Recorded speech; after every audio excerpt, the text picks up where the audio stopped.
नमस्कार, आदाब, सत श्री अकाल, जय भीम, जोहार। मेरा नाम है नवीन कुमार।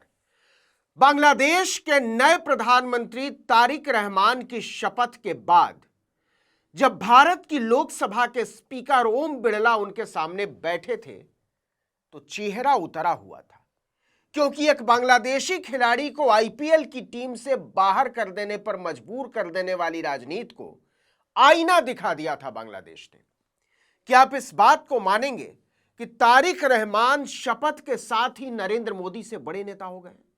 आपको यह बात अजीब लग सकती है, इस पर ऐतराज भी हो सकता है, लेकिन यह सच है।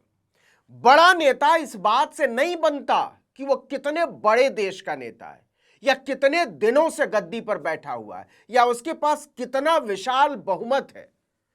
बड़ा नेता इस बात से बनता है कि वह अपनी जनता को लेकर कितना उदार है और उसके पास दुनिया को देखने का किस तरह का नजरिया है। उसके दिल में प्रेम है या नफरत, उसके पास ज्ञान है या जाहिलियत। हिंदुओं के जिस उत्पीड़न के नाम पर नरेंद्र मोदी की पूरी दुकानदारी चल रही है, हिमंता बिस्व शर्मा का पूरा धंधा चल रहा है, अमित शाह का सारा प्रवचन चल रहा है, उस बांग्लादेश ने न केवल हिंदुओं को टिकट दिया लोकसभा चुनाव में, बल्कि जो भी जीत कर आए सबको सरकार में ऊंचे ओहदों पर बैठाया। ओम बिड़ला शपथ के बाद ऐसे ही बुझे हुए नहीं थे। बांग्लादेश में प्रधानमंत्री के बाद संसद में सबसे ऊंचा पद होता है स्पीकर का। उस स्पीकर की कुर्सी पर बांग्लादेश नेशनलिस्ट पार्टी ने एक हिंदू को बैठाया, निताई राय चौधरी को। दूसरे हिंदू सांसद जीते गोयेश्वर चंद्र रॉय, उन्हें देश के सबसे महत्वपूर्ण मंत्रालयों में से एक रेल मंत्री बनाया गया। और तीसरे हिंदू सांसद बांग्लादेश में दीपेन दीवान को चिटगांग हिल अफेयर्स मंत्री बनाया गया। बीएनपी ने संसदीय चुनाव में 6 हिंदू उम्मीदवारों को उतारा था और उनमें से 3 जीत गए और तीनों को सरकार में ऊंचा ओहदा दिया। आपको बता दें कि बांग्लादेश में हिंदू आबादी 8% से भी कम है। हम क्यों बोल रहे हैं कि बांग्लादेश ने नरेंद्र मोदी को लोकतंत्र का ट्यूशन दिया है? 8% हिंदू आबादी होने के बावजूद मुस्लिम बहुल बांग्लादेश में बहुसंख्यकवादी पार्टी मानी जाने वाली बीएनपी ने न केवल हिंदुओं को टिकट दिया, बल्कि जीत कर आने वाले हर हिंदू सांसद को मंत्री बना दिया। दूसरी तरफ नरेंद्र मोदी और भारतीय जनता पार्टी की राजनीति है, जो 14% मुस्लिम आबादी के बावजूद न मुसलमानों को टिकट देती है, न उन्हें संसद विधानसभा में लाती है, न मंत्री बनाती है। नरेंद्र मोदी किसी भी मुसलमान को स्पीकर या रेल मंत्री बनाने के बारे में 100 साल तक नहीं सोच सकते। नरेंद्र मोदी की पूरी राजनीति मुसलमानों से नफरत पर टिकी हुई है। मुसलमानों को संसद और विधानसभा में देखते ही उनका खून खौलने लगता है। याद कीजिए भारत की लोकसभा का वो दृश्य जब भाजपा के एक सांसद ने खुलेआम लोकसभा के अपने एक साथी सांसद को कटुआ मुल्ला आतंकवादी कहा था। क्यों ले रहे हैं? मोदी साहब सिरे भी ले रहे हैं, सिरे ले रहे हैं देश के वैज्ञानिक। ओए बड़े, ओए उग्रवादी सिरे ले रहे हैं। उग्रवादी बोलने नहीं दूंगा कभी खड़ा होगा, ये बता रहा हूँ। उग्रवादी कटवे। नरेंद्र मोदी ने इतनी घृणित सोच पर एक शब्द नहीं कहा था। सजा देने की बात छोड़ दीजिए, ओम बिड़ला से अपील हुई थी कि बिधुड़ी पर कार्रवाई कीजिए, लेकिन उनकी हिम्मत नहीं हुई। इसीलिए वो जब तारिक रहमान के सामने बैठे हुए थे तो उनका चेहरा उतरा हुआ था। वो समझ रहे थे कि जिस प्रधानमंत्री की नुमाइंदगी करने के लिए वो ढाका में बैठे हुए हैं उसका चरित्र क्या है।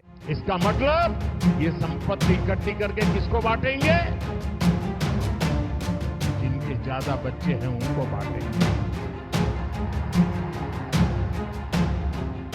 घुसपैठियों को बांटेंगे।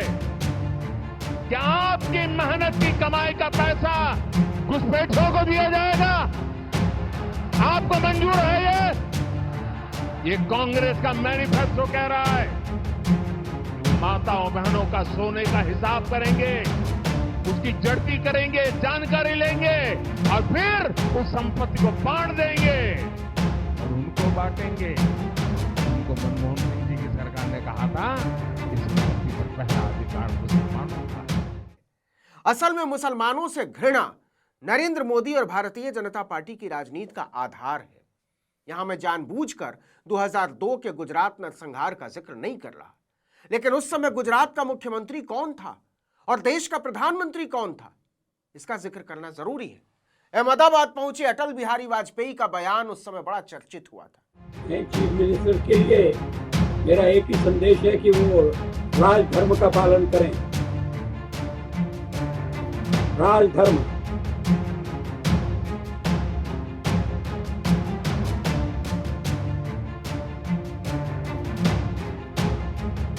ये शब्द काफी सार्थक है।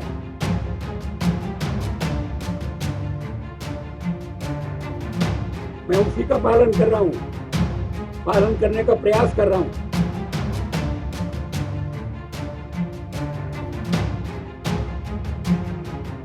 राजा के लिए, शासक के लिए प्रजा प्रजा में भेद नहीं हो सकता, न जन्म के आधार पर, न जाति के आधार पर, न संप्रदाय के आधार पर।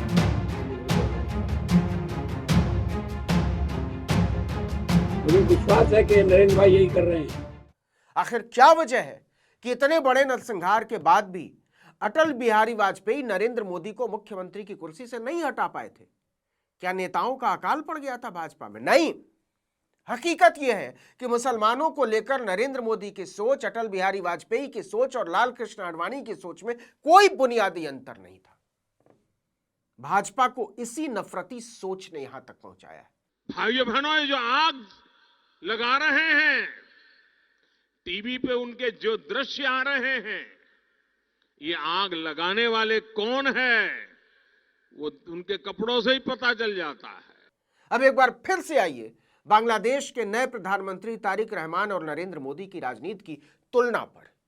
एक तरफ ढाका की संसद में स्पीकर हिंदू, रेल मंत्री हिंदू, पहाड़ मंत्री हिंदू, तो दूसरी तरफ 21 राज्यों और केंद्र शासित प्रदेशों में हुकूमत कर रही भारतीय जनता पार्टी के पास दिखाने को भी एक मुसलमान विधायक नहीं है, एक भी मुसलमान सांसद नहीं है। और जब विधायक और सांसद ही नहीं तो मंत्री कहां से होगा? आज पूरे भारत को मिला दीजिए हर राज्य में तो भाजपा के 1654 विधायक हैं, 343 सांसद हैं और एक भी मुसलमान नहीं है। होंगे कहां से? भाजपा मुसलमानों को चुनाव में टिकट ही न देने की रणनीति पर चलती है। जब तक वाजपेयी थे तब तक तो उनके पास शाहनवाज हुसैन और मुख्तार अंसारी जैसे कुछ चेहरे थे भी, लेकिन जब से मोदी का युग आया है, टीवी पर दिखने वाले कुछ मोहरों के अलावा मुसलमानों की कोई प्रभावी संसदीय या विधायी उपस्थिति भाजपा में नहीं है। इसे ऐसे समझिए कि गुजरात में लोकसभा की कुल 26 सीटें हैं। 2014 से 24 तक 3 चुनाव में उसने कुल 78 उम्मीदवार उतारे और 77 ने जीत दर्ज की, लेकिन मुसलमान एक पे नहीं उतारा। इसी तरह गुजरात विधानसभा में कुल 182 सीटें हैं। मोदी के मुख्यमंत्री बनने के बाद वहां अभी तक 5 बार विधानसभा चुनाव हुए। इनमें से किसी भी चुनाव में बीजेपी ने किसी भी मुस्लिम उम्मीदवार को टिकट नहीं दिया।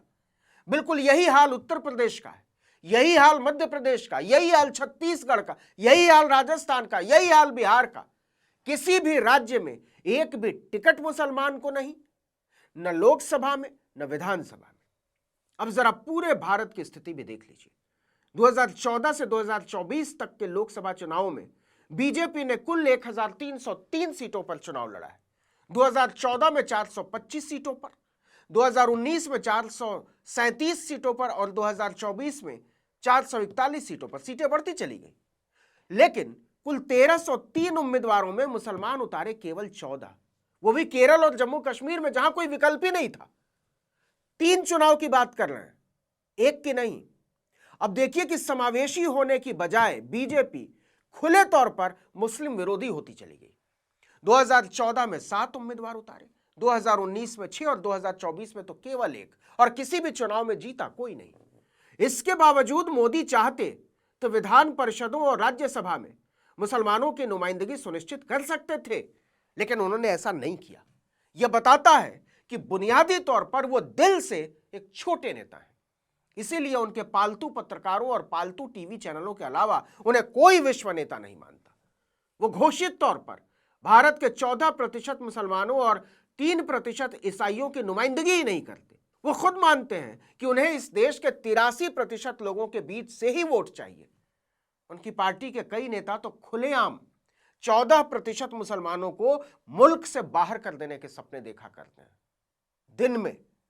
इसीलिए हम कह रहे हैं कि उन्हें बांग्लादेश के तारिक रहमान से ट्यूशन लेना चाहिए। आपको क्या लगता है, ओम बिरला ने यह बात ढाका से लौटकर नरेंद्र मोदी को बताई होगी? मेरे ख्याल से बतानी चाहिए कि एक प्रधानमंत्री को इतने बौने ख्यालों का नहीं होना चाहिए।